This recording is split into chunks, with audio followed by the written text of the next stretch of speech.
Shalom saudaraku yang terkasih di dalam Tuhan Yesus Kristus, sahabat terbaik dalam kasih Tuhan. Bertemu lagi dengan saya Pendeta Novel Saragi. Firman Tuhan yang menyapa kita pada Pentakosta ini tertulis dalam Yohanes pasalnya yang ke-20, ayatnya yang ke-19 sampai ayatnya yang ke-23. Namun sebaiknya kita bersatu dulu di dalam doa. Kita berdoa. Bapa di dalam sorga, terima kasih Tuhan buat waktu yang indah yang Kau beri bagi setiap kami. Terima kasih Tuhan, penyertaan-Mu selalu dan selalu dalam hidup kami. Satu kerinduan kami mau disapa oleh kebenaran firman. Maka berfirmanlah Engkau Tuhan, sebab kami siap untuk menerimanya. Amin. Shalom saudaraku di dalam nama Tuhan Yesus Kristus, sahabat terbaik dalam kasih Tuhan. Seperti yang saya sebut tadi, bahwa firman Tuhan yang menyapa kita tertulis dalam Yohanes pasalnya yang ke-20 ayat 19 sampai ayatnya yang ke-23. Begini firman Tuhan saya bacakan buat kita semua. Yesus menampakkan diri kepada murid-muridnya.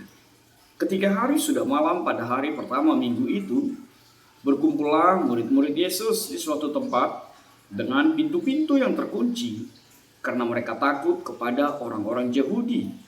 Pada waktu itu datanglah Yesus dan berdiri di tengah-tengah mereka dan berkata, "Damai sejahtera bagi kamu." Dan sesudah berkata demikian, ia menunjukkan tangannya dan lambungnya kepada mereka. Murid-murid itu bersukacita ketika mereka melihat Tuhan. Maka kata Yesus sekali lagi, "Damai sejahtera bagi kamu. Sama seperti Bapa mengutus aku, demikian juga sekarang aku mengutus kamu." Dan sesudah berkata demikian, ia mengembusi mereka dan berkata, "Terimalah Roh Kudus. Jikalau kamu mengampuni dosa orang, dosanya diampuni. Dan jikalau kamu menyatakan dosa orang tetap ada, dosanya tetap ada." Demikian firman Tuhan. Saudara yang diberkati dalam nama Tuhan Yesus Kristus, sahabat terbaik dalam kasih Tuhan. Kalau kita menonton film, seperti apa ya, Fast Furious barangkali atau nonton film India barangkali ya, pokoknya ketika kita bicara tentang menonton film, lalu orang akan bertanya siapa jagoannya. Kalau orang-orang di Jantar masa-masa kecil selalu bertanya siapa anak mudanya gitu. Tapi apa yang mau saya sebut adalah, pasti setiap kita tidak akan menerima ketika jagoan kita kalah, mati, atau ketika anak mudanya mati gitu ya. Ketika jagoannya, bintangnya itu kalah, pasti kita semua akan merasa tidak nyaman. Kita pasti akan merasa tidak sukacita, tidak sejahtera. Bahkan mungkin jangan-jangan kalau nontonnya di bioskop, di movie, kita akan bilang, "Sudah kembalikanlah tiketku itu," gitu ya. Masa jagoan kalah, masa anak mudanya kalah gitu ya. Kita pasti tidak terima dengan situasi itu. Dan itu juga mungkin sebagian yang merasuki pikiran murid-murid ketika itu.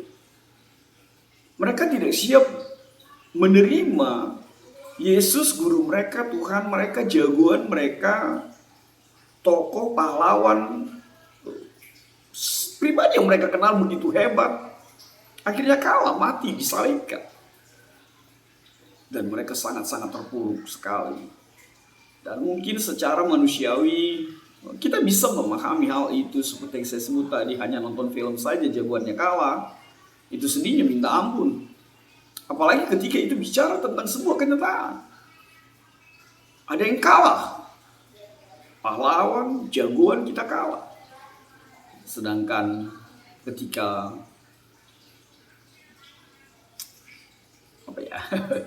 bapak kita saja pergi meninggal, kita merasa tidak siap, kalah begitu ya. Merasa jagoannya kok bisa seperti itu gitu ya. Dan mungkin hal itu yang menghantui sekali lagi murid-murid ketika itu. Sehingga akhirnya mereka mengurung diri, dan dengan jelas Yohanes menuliskan mereka berkumpul di suatu tempat dengan pintu yang terkunci. Karena mereka takut kepada orang-orang Yahudi. Karena memang mereka dikenal pengikut Yesus. Dan akhirnya mereka lari bersembunyi ketakutan. Sebab pastilah secara manusiawi mereka tidak siap bahkan mengalami hal yang sama dengan yang dialami oleh Yesus, Tuhan, Guru, Nabi di dalam kehidupan mereka. Lalu mereka bersembunyi dengan rasa takut. Dan Yohanes menuliskannya dengan baik. Walaupun Yohanes sendiri menimbulkan atau menuliskan rasa takut itu berbeda dengan kitab-kitab yang lain. Tapi satu hal yang pasti memang mereka memiliki ketakutan itu. Mereka memiliki rasa itu di dalam kehidupan mereka. Ada rasa takut yang luar biasa.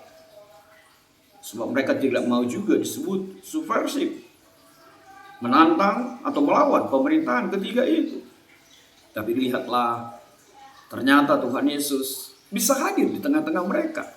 Padahal firman Tuhan, Yohanes jelas menuliskan pintu-pintu yang terkunci.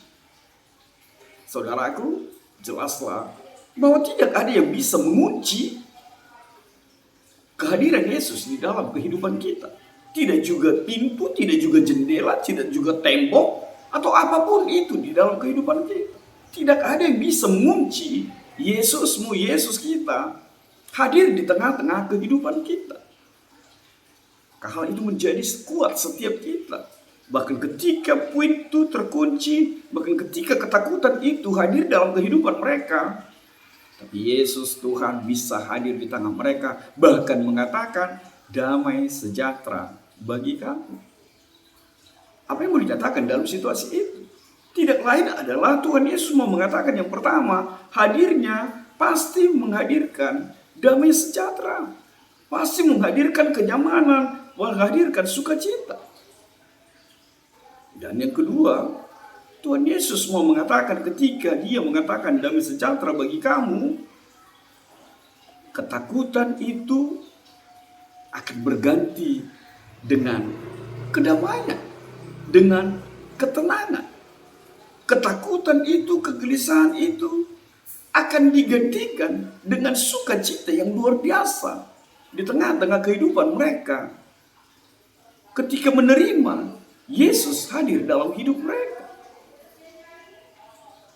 Firman Tuhan berlanjut dengan mengatakan, lalu ia menunjukkan tangan dan lambungnya kepada mereka. Tuhan Yesus ingin menguatkan mereka untuk menegaskan kembali setelah lebih dahulu menunjukkan diri dengan Maria Magdalena. Tuhan Yesus menunjukkan tangan dan lambungnya, bekas paku dengan bekas tusukan tikaman. Dia mau katakan, inilah aku, inilah Yesus itu.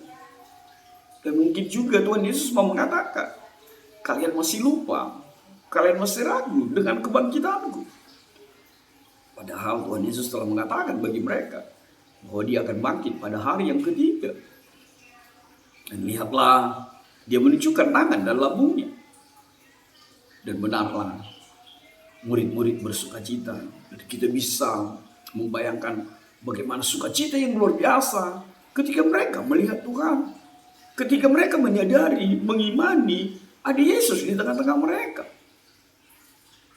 Sukacita yang tak terkatakan, sukacita yang terhingga di dalam kehidupan mereka. Bahkan Tuhan Yesus lebih lagi mengatakan untuk kedua kali, damai sejahtera bagi kamu. Ingin mengatakan kedamaian itu hanya ada di dalam Kristus Yesus.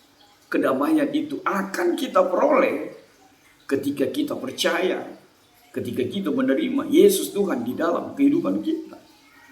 Setelah mengatakan itu, Tuhan Yesus mengatakan, sama seperti Bapa mengutus aku, demikian juga sekarang aku mengutus kamu.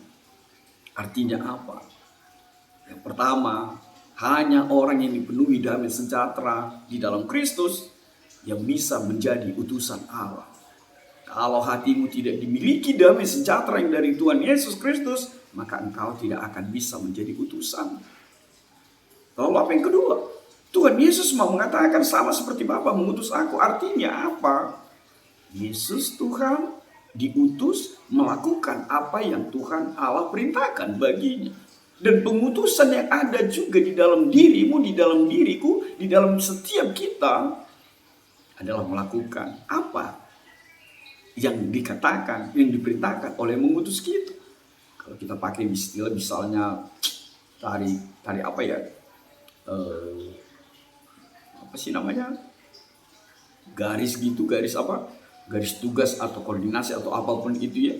Allah mengutus Tuhan Yesus mengutus kita begitu. Yesus melakukan apa yang dikatakan Allah, diperintahkan Allah, lalu kita harus melakukan apa yang dikatakan dan diperintahkan oleh Yesus dalam kehidupan kita. Itu sebabnya Tuhan Yesus mengatakan seperti Bapa mengutus aku, demikian juga sekarang aku mengutus kamu. Apa yang Tuhan Yesus mau?